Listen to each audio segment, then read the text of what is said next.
March 1, 1932. The most famous baby in America. Vanished. From his own bedroom. Charles Lindbergh Jr., 20 months old. Son of America's greatest hero. Charles Lindbergh, the aviator. First man to fly solo across the Atlantic. National hero. The most famous man in America. That night, someone climbed a ladder, entered the nursery, took the baby, left a ransom note. The ransom note demanded $50,000. Signed with a strange symbol. 2 circles, 3 holes. Charles Lindbergh discovered his son was missing at 10 p.m. He searched the house, called police. Within hours, hundreds of police and reporters swarmed the estate. Police found the ladder. Broken. The kidnapper had dropped it. Muddy footprints led away from the house. But the trail went cold. The FBI wasn't involved yet. In 1932, kidnapping wasn't a federal crime. The FBI had no jurisdiction. This was a local police matter. Hundreds of tips flooded in. False leads. Con artists. Everyone wanted the reward money. The investigation was chaos. Meanwhile, the kidnapper made contact. More ransom notes arrived. Same strange symbol. Demanding the money. Threatening the baby's life. Charles Lindbergh decided to negotiate directly. He hired an intermediary, Dr. John Condon, a local teacher, to communicate with the kidnapper. Dr. Condon placed ads in the newspaper, offering to pay the ransom. The kidnapper responded. They arranged a meeting. In a cemetery. At night. April 2, 1932. The meeting happened. Dr. Condon met a man in the shadows. The man claimed he had the baby, demanded the ransom money. Dr. Condon handed over $50,000 in marked bills. Gold certificates. The serial numbers recorded. The kidnapper promised to reveal the baby's location. He said the baby was on a boat, near Martha's Vineyard. Lindbergh searched the area. The boat near Martha's Vineyard. There was no baby. No boat. The kidnapper had lied. The money was gone. And the baby was still missing. May 12, 1932. A truck driver stopped on a road in New Jersey. Found something in the woods. The baby's body. Dead. For 2 months. America was outraged. The most famous baby in the country. Murdered. The police had failed. The kidnapper escaped with the money. Something had to change. Congress acted fast. Passed a new law. The Lindbergh Law. Made kidnapping a federal crime. Gave the FBI jurisdiction. Changed everything. The FBI entered the case. Special agents assigned. Their mission, tracked the ransom money. Every bill was marked. Serial numbers recorded. They waited for someone to spend it. J. Edgar Hoover personally oversaw the case. The FBI director. This would become the FBI's signature case. Prove their value. Launch them to national prominence. Meanwhile, the kidnapper stayed quiet. No more ransom notes. No contact. Just silence. But he had the money. Eventually, he'd have to spend it. For 2 years, nothing. No breaks in the case. No ransom bills appeared. The FBI waited. Banks watched for the serial numbers. Gas stations. Stores. Everyone on alert. Then, September 1934. A gas station attendant in the Bronx noticed something. A customer paid with a gold certificate. $10 bill. Gold certificates were rare. Roosevelt had taken America off the gold standard. The attendant was suspicious. He wrote down the customer's license plate number on the bill, then checked the FBI's serial number list. Match. It was ransom money. The FBI traced the plate. Belonged to Richard Hauptmann, a German immigrant, carpenter, living in the Bronx. They'd found their suspect. September 19, 1934.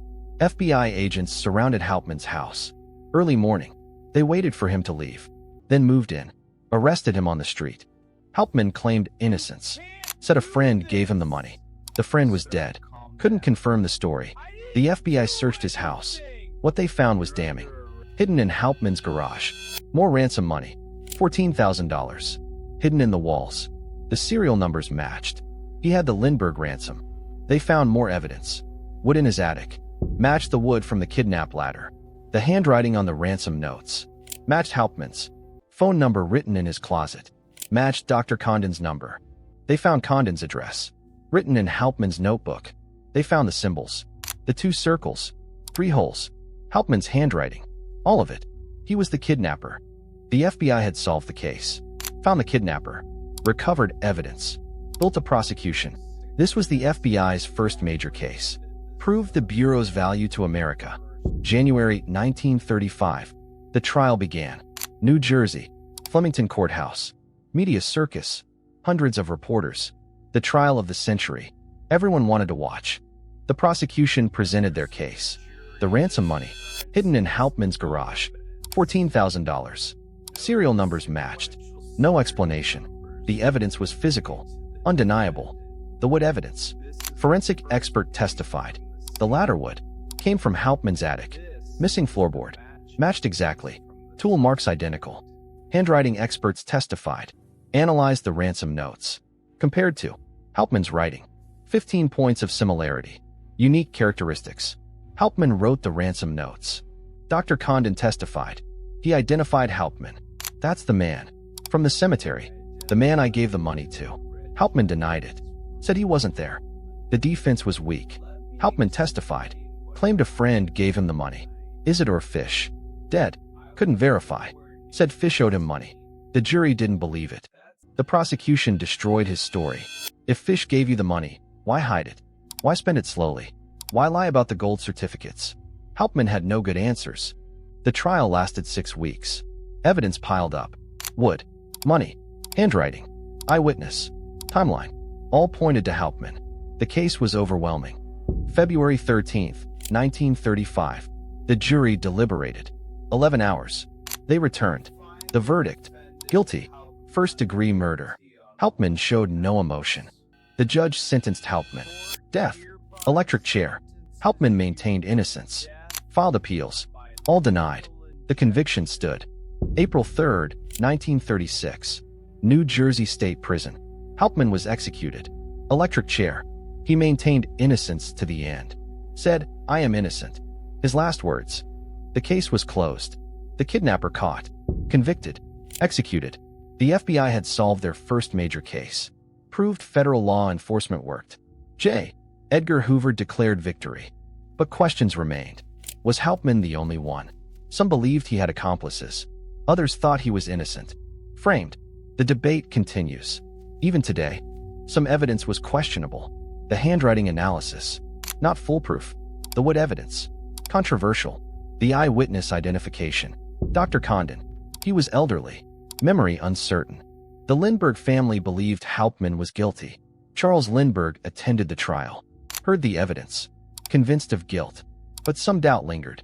Regardless of guilt or innocence, the case changed America. Kidnapping became a federal crime. The FBI gained jurisdiction. National law enforcement was born. The Lindbergh Law gave the FBI power. Jurisdiction over kidnappings. Interstate crimes. National investigations. This one case transformed American law enforcement forever. The case had ripple effects. Other crimes became federal. Bank robberies, interstate theft, organized crime. The FBI's jurisdiction expanded. Because of one kidnapping, J. Edgar Hoover used the case to build the FBI public relations campaign. The FBI as heroes, America's protectors. The image stuck.